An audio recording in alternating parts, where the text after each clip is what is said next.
नमस्कार, मैं बजरंग सिंह आपका एसके बुक्स के यूट्यूब चैनल पर स्वागत करता हूं। आज हम बात करने वाले हैं यूपी पुलिस भर्ती के बारे में, जिसमें हमारी ये यूपी पुलिस की बुक है, ये एसके बुक्स है।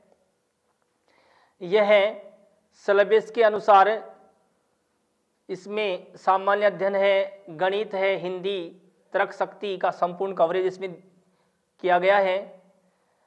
और यूपी पुलिस कांस्टेबल 2006 से लेकर अब तक के प्रश्नों का चैप्टर वाइज, टॉपिक वाइज और टाइप वाइज संकलन है। और ये हमारी यूपी पुलिस के पेपर सेट हैं, जो इनकी संख्या है 19। इसमें सभी प्रश्नों की व्याख्या की गई है। ये हमारी पुलिस भर्ती की परीक्षा के लिए जनरल साइंस की बुक है, सामान्य विज्ञान की, जिसमें हरियाणा, दिल्ली, उत्तर प्रदेश, राजस्थान, चंडीगढ़, हिमाचल प्रदेश, उत्तराखंड, मध्य प्रदेश और बिहार इत्यादि राज्यों के लिए जो जितनी भी पुलिस की भर्तियां होती हैं उनके लिए इम्पोर्टेंट बुक है हमारी ये। आज हम जनरल साइंस के जो इम्पोर्टेंट क्वेश्चन हैं जो यूपी पुलिस की एग्ज़ाम के लिए इम्पोर्टेंट है, उनके बारे में डिस्कस करते हैं। प्रश्न नंबर 1, प्रश्न नंबर 1, मछली के हृदय में कितने कक्ष होते हैं? कि जो मछली होती है उसका हार्ट होता है, उसमें चैम्बर की संख्या होती है। ऑप्शन इसमें ए सही है, 2।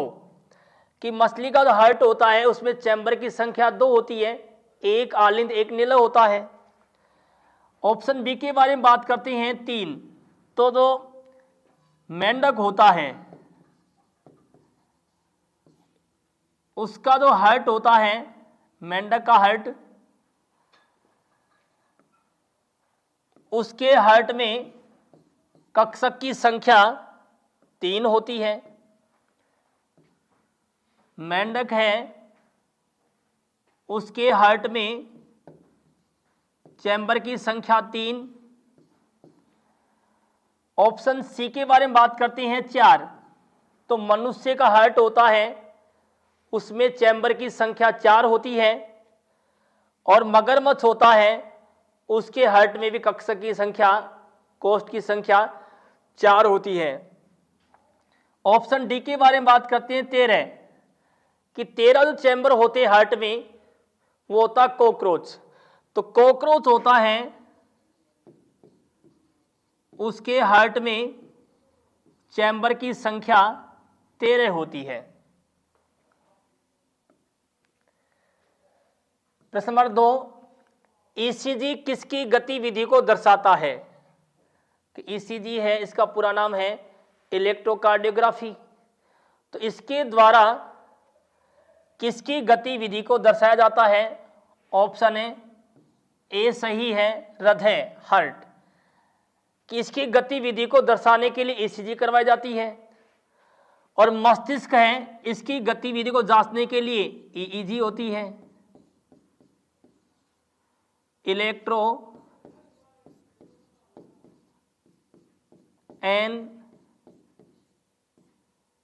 एनसेफेलोग्राफी।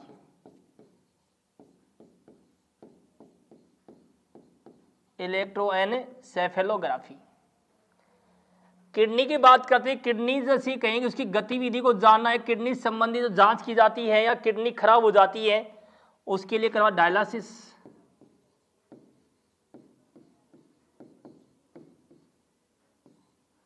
और फेफड़े के लिए करवाते हैं एक्सरे।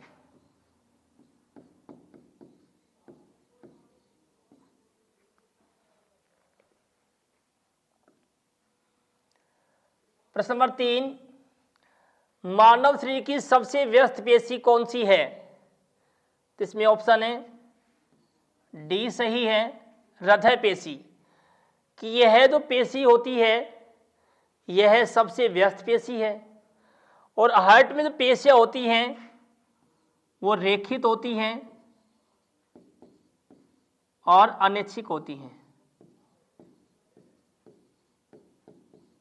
रेखित व अनैच्छिक। स्टेपीडियस जो पेशी होती है यह कान में होती है, यह सबसे छोटी पेशी है, और हड्डी होती है वह स्टेपीज होती है, वह भी कान में होती है। आइरिस भाग की बात करती हैं, ये नेत्र में पाई जाने वाली है। आइरिस भाग के कारण ही जो कोर्निया भाग का रंग होता है नेत्र का, वो आइरिस के कारण होता है। प्रश्न नंबर 4, पाचन की शुरुआत कहां से होती है? तो ऑप्शन इसमें ए सही है, मुख। कि पाचन की जो शुरुआत होती है मुख से होती है, और मुख में पाचन होता है स्टार्च या मंड का, और इसको पचाने में या इसके पाचन के सहायक में जो एंजाइम है वह टाइलिन एंजाइम है। और टाइलिन एंजाइम है यह मुख के अंदर जो लार ग्रंथियां होती हैं उनकी संख्या 3 जोड़ी होती है। तो मुख में जो लार ग्रंथियां होती हैं उनके द्वारा एक एंजाइम स्रावित होता है, उसका नाम है टाइलिन। और टाइलिन है यह स्टार्च या मंड का पाचन करता है। अब बात करें इसके बारे आमाशय के बारे में, कि आमाशय है इसकी धारिता मनुष्य में 2 से 3 लीटर होती है, और इसकी लंबाई है 30 सेंटीमीटर। यह थैले की आकृति का होता है। आमाशय के अंदर जठर रस स्रावित होता है, और जठर रस है इसका पीएच मान होता है 1.2 से 1.4। और इस जठर रस में 2 प्रकार के एंजाइम होते हैं, रेनिन और पेप्सिन, रेनिन तथा पेप्सिन। तो रेनिन है यह तो दूध का पाचन करता है, जबकि पेप्सिन है यह प्रोटीन का पाचन शुरू कर देता है। अब बात करते हैं छोटी आंत के बारे में, ऑप्शन सी के बारे में। छोटी आंत है इसकी लंबाई मनुष्य में 6.5 मीटर होती है, और इसका मुख्य कार्य है वसा, प्रोटीन तथा कार्बोहाइड्रेट, इन सभी भोजन के घटकों का पाचन करना है। और यही पाचन तंत्र की क्या कहलाती है? मुख्य इकाई कहलाती है।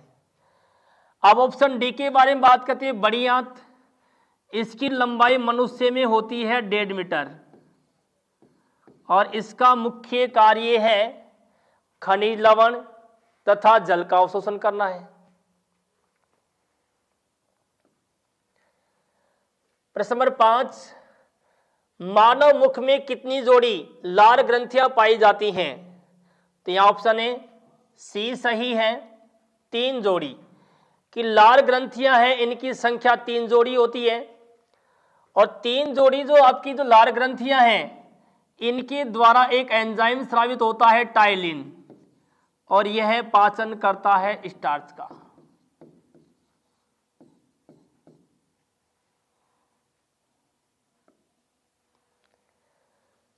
प्रश्न नंबर 6, मानव शरीर का सबसे कठोर भाग कौन सा है? तो इसमें ऑप्शन है बी सही है, इनेमल। इनेमल जो पदार्थ है यह हमारे शरीर का सबसे कठोर भाग है, और यह चढ़ा होता है दांतों पर, और यह बना होता है कैल्शियम फॉस्फेट का। Calcium phosphate. बात करते हैं हड्डियों के बारे में, कि हड्डियां हैं यह कैल्शियम फास्फोरस की बनी है। सिर में हड्डियां हैं उनकी संख्या कपाल में 8 होती है। डेंटाइन है यह हड्डियों को कठोरता प्रदान कर रहा है, ये उन पर चढ़ा हुआ एक भाग होता है डेंटाइन। प्रश्न नंबर 7, विद्युत बल्ब में ज्वलन अवरोध उत्पन्न करने में सहायक गैस है? तो इसमें ऑप्शन है सी सही है, नाइट्रोजन। कि विद्युत बल्ब होता है उसमें ज्वलन अवरोध उत्पन्न करना है, तो ज्वलन अवरोध उत्पन्न करने के लिए तो सहायक गैस है नाइट्रोजन है।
प्रश्न नंबर 8, भविष्य का ईंधन कौन सी गैस कहलाती है?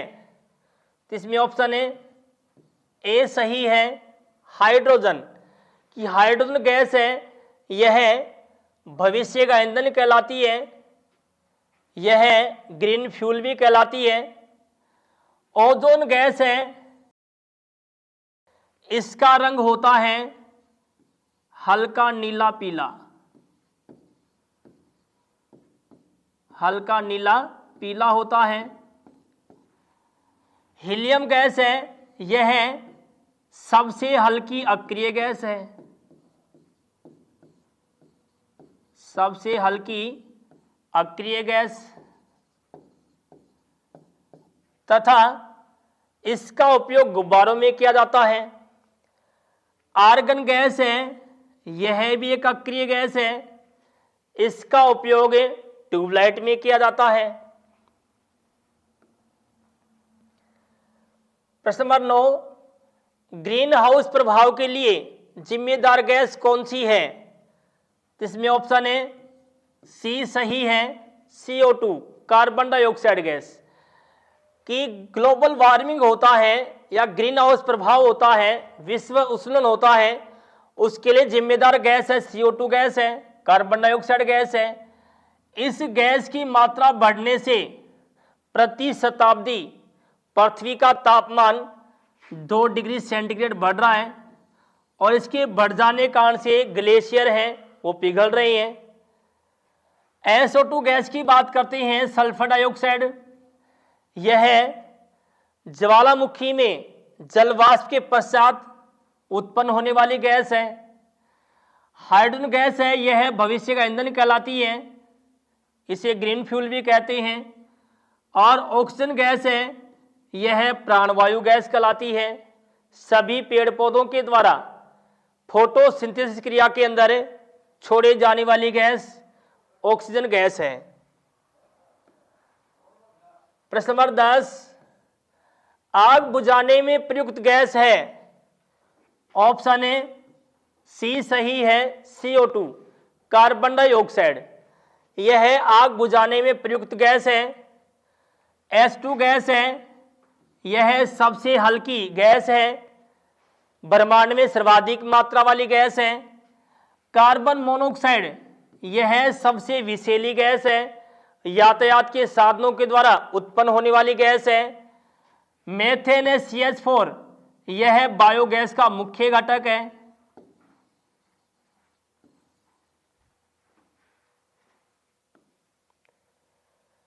प्रश्न नंबर 11, पौधों की प्रकाश संश्लेषण प्रक्रिया में निकलने वाली गैस है? तो इसमें ऑप्शन है बी सही है, O2 ऑक्सीजन गैस। की प्रकाश संश्लेषण प्रक्रिया होती है उस समय O2 गैस निकलती है तथा CO2 गैस ग्रहण की जाती है। तो फोटोसिंथेसिस प्रक्रिया है, इसका समीकरण देखते हैं, 6CO2 प्लस 6H2O, कि 6 कार्बन डाइऑक्साइड के अणु भाग लेंगे, 6 ही जल के अणु भाग लेते हैं और यह संपन्न होती है प्रक्रिया सूर्य का प्रकाश की उपस्थिति में तथा एक उत्प्रेरक होता है पर्णहरित क्लोरोफिल। ये 2 उत्प्रेरक होते हैं, इनकी उपस्थिति में यह संपन्न होती है। इससे बनता है C6H12O6 ग्लूकोज बनता है, प्लस में 6O2 6 अणु हैं वे बनते हैं ऑक्सीजन गैस के। तो इस प्रकार से प्रकाश संश्लेषण में जो छोड़ी जाने वाली गैस है पेड़ पौधों के द्वारा ऑक्सीजन गैस है। CO2 की बात करते हैं, यह ग्रहण की जाने वाली गैस है पेड़ पौधों के द्वारा प्रकाश संश्लेषण प्रक्रिया में। हाइड्रोजन गैस है, यह सबसे हल्की गैस है। नाइट्रोजन है, इसकी मात्रा वायुमंडल में 78% है, यह वायुमंडल में सर्वाधिक मात्रा वाली गैस है। प्रश्न नंबर 12, धामन सोडा का रासायनिक नाम है। तो इसमें ऑप्शन है बी सही है, सोडियम कार्बोनेट, और इसका अणु सूत्र होता है Na2CO3.NH2O। यह धावन सोडे का रासायनिक सूत्र है। सोडियम हाइड्रोक्साइड है,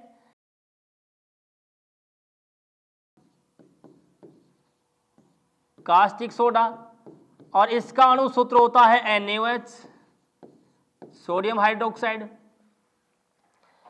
सोडियम बाइकार्बोनेट है, इसका अणु सूत्र होता है NaHCO3 और इसका व्यापारिक नाम है बेकिंग सोडा। Baking soda.